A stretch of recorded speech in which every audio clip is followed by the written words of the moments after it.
What's good, family? My name's David. Welcome to the pilot episode of a series I'm going to call Scrutineering. What's scrutineering, you may ask? Well, it's more of a term for broader motorsport, but if you're a NASCAR fan, you simply know it as inspection. Pre race, post race, basically examine, and basically scrutineering is simply examination. In this case, the examination of vehicles. So, with that being said, we're going to twist it. We're going to scrutinize, and we're going to scrutineer, we're going to examine, we're going to inspect some of the biggest issues that is going around in motorsport. So welcome to this very first, my pilot episode of Scrutineering with David. Again, working title, might get tweaked before I go fully live with it. Shout out to the boys at Path Motorsports. It's National Hot Cocoa Day, January 31st, so this baby is definitely welcomed. Real quick, 3 things we're going to talk about in today's episode. Let's go back to the Rolex 24 on Sunday. And first things first, let's talk about that little bit of a weird ending. If you were watching the race on NBC, you were given the graphic of 2 laps to go, and then all of a sudden, you heard Townsend Bell acknowledge that the checkered flag had flown and Lee Diffie had to fly straight into oh wait, the race is over. So here's what happened at the track, at least from my standpoint, me watching it. So basically, I'm in the fan zone. The leaders go by. It's about 3 minutes and some change to go. And as we're trying to keep up with the battle, one of the guys who was watching the race along with me, and we're talking, he notices that the white flag's out at the flag stand. Need I remind you, I think the top 2 and maybe a few of the GTD cars had already crossed the line, and then all of a sudden, before the white flag had been displayed. White flag it was displayed probably like 20 seconds after the leaders had crossed the line. Next thing we all know is like, is the checker going to come out? Is the checker going to come out? And sure enough, the answer is yes, it does, which led to that. So on Monday, IMSA did put out a statement regarding to the finish of the race, and they said it was a strictly an officiating error. However, another thing that leaked during all of the kerfuffle post race was a piece of the IMSA rulebook that says if the white flag is flown in error, then essentially once the white flag's out, the checker flag will be the next flag. The race is over. That's that. So very interesting outlook to how the Rolex ended. There were your fair share of theories thrown around, such as, NBC had a hand in it. IMSA wanted Penske to benefit. And all of that just is simply, in my opinion, irrelevant because none of it actually added up. The closest thing that probably was the thought of maybe race control started their clock a full 2 minutes early at the 1:40's time that the race was scheduled to start, and as opposed to when the 1:42 green flag actually did start the clock. However, even in that moment, the press release kind of debunked all that. It was just a simple scoring error. The white flag was shown in error. And because of how the rules are written in IMSA's rulebook, once they throw the white flag, checker flag gets the next. So that hopefully explains why everyone watching the race at home on Sunday was very confused. You went from, we're at 2 laps to go. Oh, wait, race is over. The white flag fell quarter of a way into the leader's 791st lap, which turned out to be the final lap. Yes, the leaders did not get the white flag. Again, it's really crazy. It's a little absurd, but unfortunately, just don't have any control over it. The rules are the rules, and barring anything crazy, it looks like Penske Porsche's win from Sunday's Rolex 24 is going to stand. And boy, I'm told it's only the 19th Porsche win. However, by my counts of previous history, I've counted 20. I count this as Porsche win number 23. Um, but that's a whole nother episode. I might dive into that in a little. I might dive into detail that at another time. But yeah, so that's essentially what happened with Sunday's Rolex 24. Officiating error and nothing more than that. So let's go ahead and debunk all the theories. Secondly, the big news today was the announcement that Andretti Global's Formula One entry in collaboration with General Motors via the Cadillac brand was denied not by the FIA but by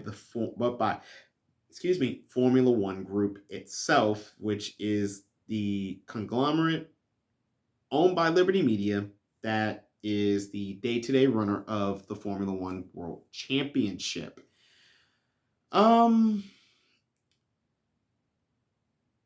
If you've been following this story, you kind of know how this whole thing played out.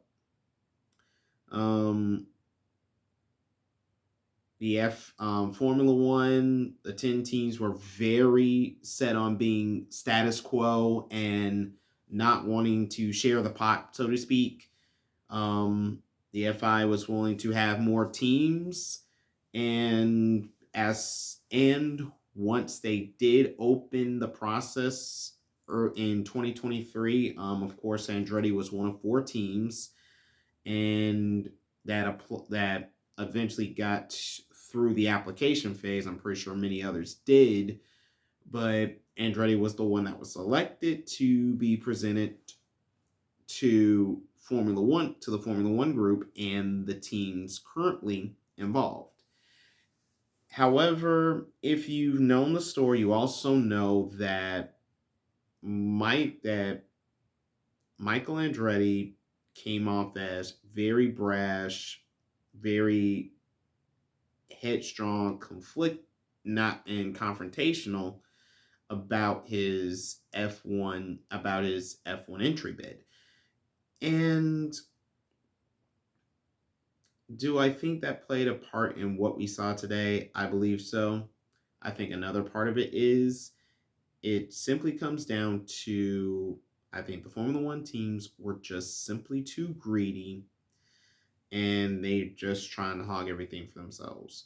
Saw this message multiple times on Twitter today was Formula One just wants American money. They don't care about American F1 fans, unfortunately. And basically all this is just a ruse and basically Drive to Survive everything, trying to get the public involved was just a way to make sure the sponsors got on board and everything else was meh. So essentially, Formula One's just going after American dollars, American sponsors. They don't care much else for American fans. And I think this today was the latest example of America, for lack of a better word, getting snubbed by Formula One. We know the Andrettis have been racing royalty, for lack of a better word. Mario, of course, 78 world champion. Michael had his stint in Formula One back in 1993. Didn't amount to much. He did get a podium in his final F1 start, unfortunately, but that was as much. However, I think this situation can be summed up in an interview with Sky F1's presenter Martin Brundle, who of course we're all familiar with because ESPN does pick up Sky's F1 broadcast here in the States. Martin's comments were along the lines of basically you can't come in to the sport and try to strike while the iron's hot and while everything's looking good. And essentially that kind of puts this in a microcosm. Reason is you cannot tell me that Andretti's just trying to come in for the cash grab. If anything, that's what Formula One's been trying to do, at least these past 3-4 years post COVID. I personally think and I have a lot of respect for Martin as a commentator and a presenter, but I feel like that comment was very much ignorant, very much misaligned, and it kind of just shows how closed shop and how much of an inner circle Formula One has become. Because you cannot tell me that the Andretti's were not prepared.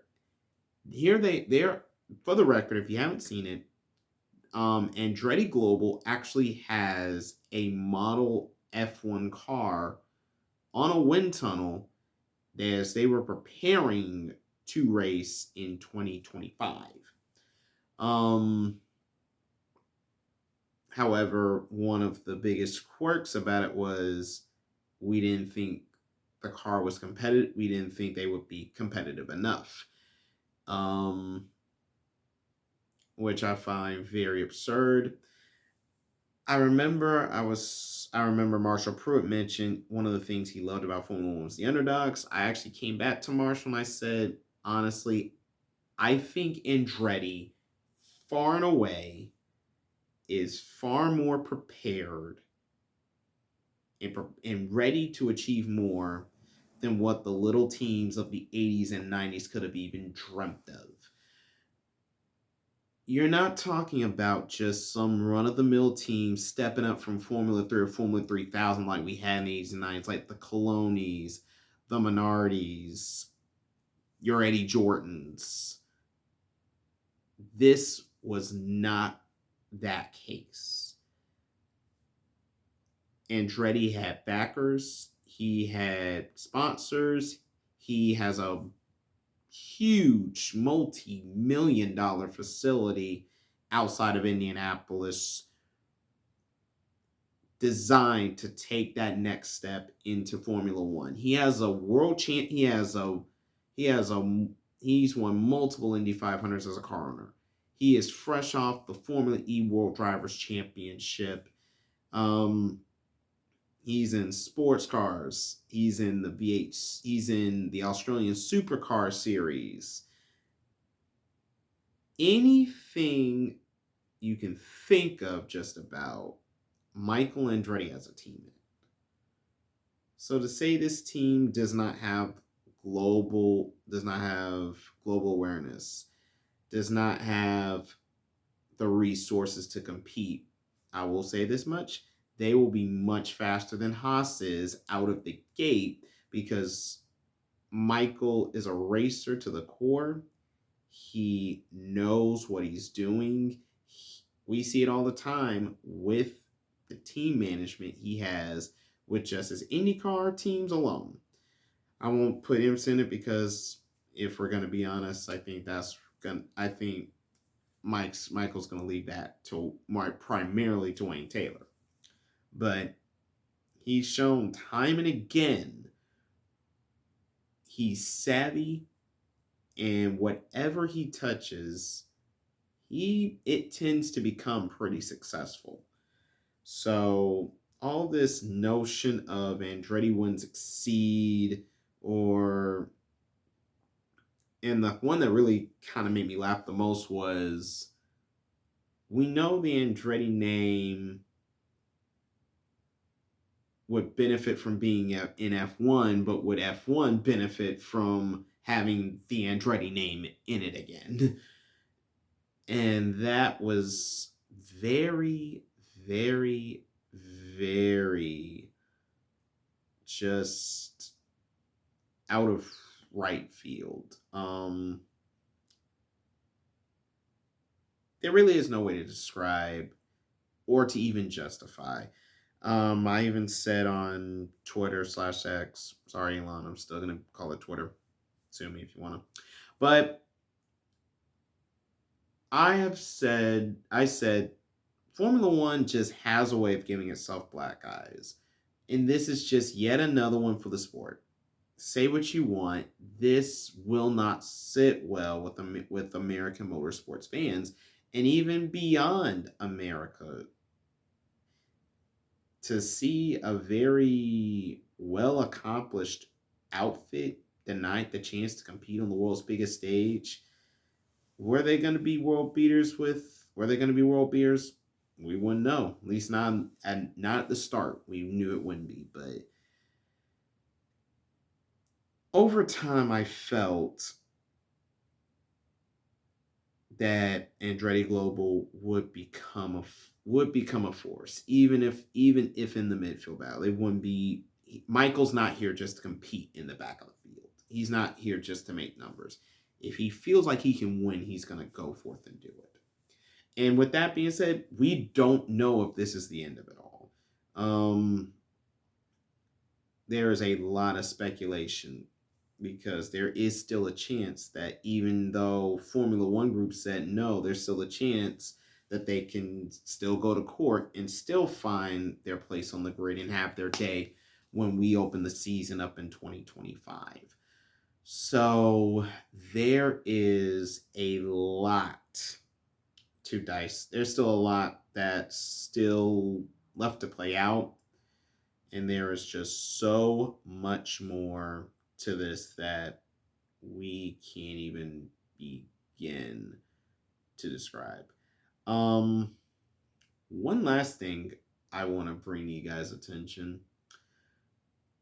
Interesting from the New York Knicks last night. Bubba Wallace, Ryan Blaney doing a little mini media tour to promote NASCAR Full Speed on Netflix. New York Knicks posted Bubba Wallace at the game on Tuesday night. Next day, Ryan Blaney puts on earlier this morning. Ryan Blaney puts up that wow, I actually got photoshopped. I apologize to Ryan in advance, but at first I honestly thought he was joking. I thought it was just a little bit of a brouhaha to be kidding. But then I took all that back when I saw Ryan and Bubba on the third hour today with Craig Melvin, Dylan Dreyer, and Chanel Jones, and Al Roker promoting the Netflix docu-series. I have not seen it yet, by the way. I do advise and recommend you to check it out, especially recommend it to your non-NASCAR faithful.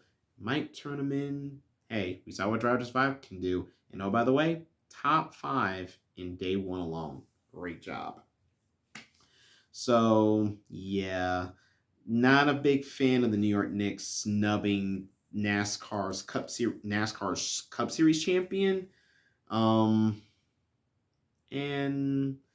I think there were some photos went back to confirm that Ryan was at the game, and at least those did get shared. But I'm gonna have to have a word with the New York Knicks social media PR team because that was really, really, really cold on their part. Last thing I want to bring to you guys attention. Was in the gym this morning listening to SiriusXM Morning Drive on NASCAR. SiriusXM NASCAR Radio The Morning Drive. Chris Rice was doing his first of his now weekly segments with host Mike Bagley and Pete Pistone, and Chris Rice gave us quite the bombshell without putting a name involved. Mike and Pete asked Chris but what had happened to the number 16 Cup car. As you all know, or if you haven't heard already, AJ Allmendinger and Josh Williams are the only 2 drivers confirmed so far. They're going to be doing it's going to be a ride share type of deal for that car this season. And not all the races are still booked yet, but we're hoping to hear more from them soon. When asked about it, or when asked if Chris could tell who, or asked Chris if who was the person involved, excuse me, Chris only said, "I have a non-disclosure agreement," and I'm paraphrasing because I'm not going to say this verbatim, but essentially he said, the person we had has already made his feelings known and has already told his side of the story. Again, paraphrasing, but essentially that was along the lines of what Chris said. If you've been on social media, you can kind of put two and two together. Earlier in the month of January, Matt DiBenedetto, who has been in the Truck Series the last 2 years, but previously in the Cup Series prior to 2020, up to 2021, he's been one of the biggest silly season stories still left out there after he got sent packing from his Truck Series ride after his team was eliminated from the Truck Series playoffs back last fall. Rackley Roofing decided to send DiBenedetto packing. Again, most of this offseason has been about what Matt would be doing in 2024, and pretty much he's still the biggest domino still out there, according to many.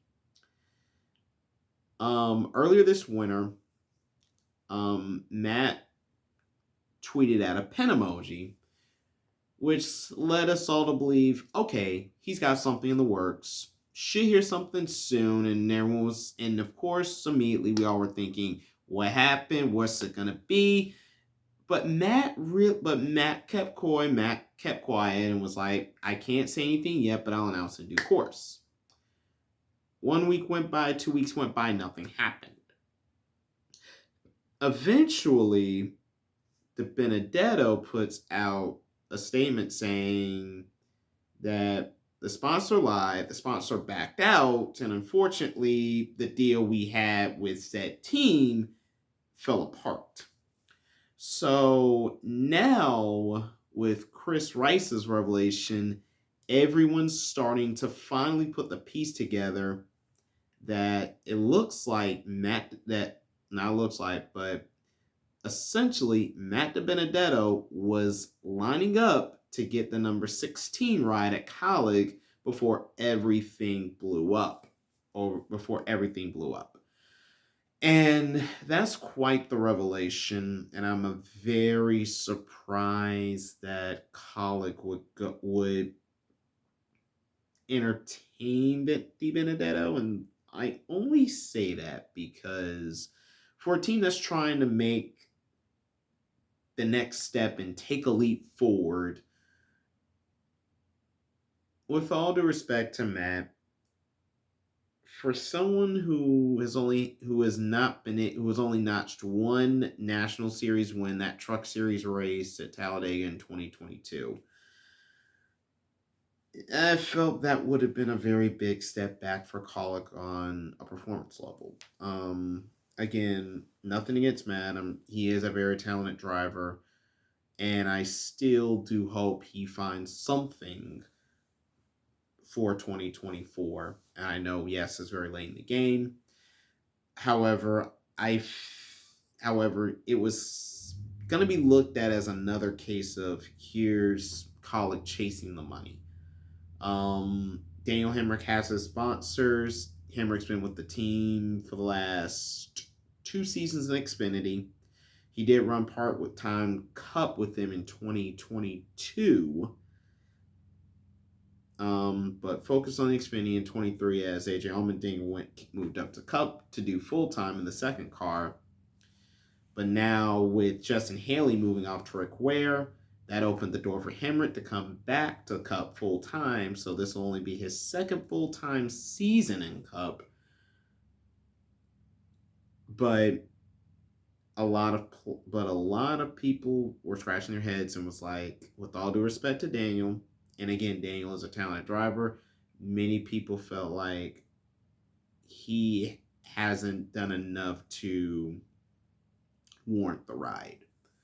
And I think if the Benedetto deal did hold up and go through, I think there would have been a lot of echoes of that saying, oh, Colic has lost the plot.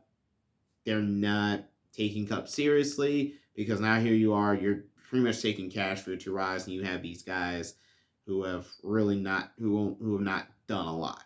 Granted, yes, Hemrick is an Xfinity Series champion, but we've seen how Xfinity Series champions have done in Cup. Gotten better recently, but for the most part, the trend has always been Xfinity Series champs don't do well in Cup. So going back, so to bring this back to where we were in perspective, Matt with that Xfinity with that Colic riding Cup would have been a very intriguing proposition. I think for Matt that probably would have been one opportunity he couldn't pass up. But at the end of the day, I think for both parties, and again, this is just my opinion, speculation, I just don't know how well it would have worked out. So with that being said, we will see how the rest of the season for Colic 16 will turn out. And again, wish Colic Racing, wish Matt Benedetto, wish all parties involved all the best, even though everything did not work out all that well. So with that brings us to the end of this pilot episode of Scrutineering.